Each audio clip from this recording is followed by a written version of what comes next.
పచ్చి మామిడికాయతో తీయగా పుల్ల పుల్లగా 2-3 నెలల వరకు తినగలిగే మ్యాంగో క్యాండీ చేసేసుకుందామా? పిల్లలకైతే భలే నచ్చేస్తుందండోయ్.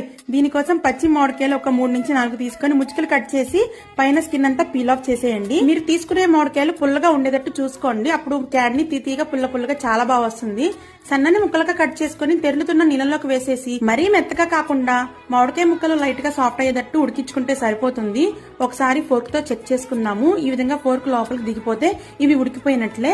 వాటర్ అంతా డ్రైన్ అవుట్ చేసేసి ఒక ప్లేట్ లోకి తీసి పూర్తిగా చల్లారనిచ్చాక పంచదార వేసి వీటిని ఉరపెట్టుకోవాలి. ఇప్పుడు ఏదైనా వెడల్పాటి బౌల్లోకి ఒక లేయర్ పంచదార వేసేసి మామిడికాయ ముక్కలను ఈ విధంగా పేస్ట్ చేసుకోండి. ఇలా లేయర్స్ గా పంచదార వేసేసి మూత పెట్టేసి 24 గంటల వరకు ఊరపెట్టుకుంటే చక్కెర బాగా కరిగి మామిడికాయ ముక్కలకి తీపి అనేది బాగా పడుతుంది. ఒక పూటంతా ఈ ముక్కల్ని ఎండలో ఎండబెట్టుకున్న తర్వాత ఇవి ఒకదానికొకటి అంటుకోకుండా ఉండాలంటే చక్కెర పొడి వేసేసి బాగా కలిపేసుకోండి.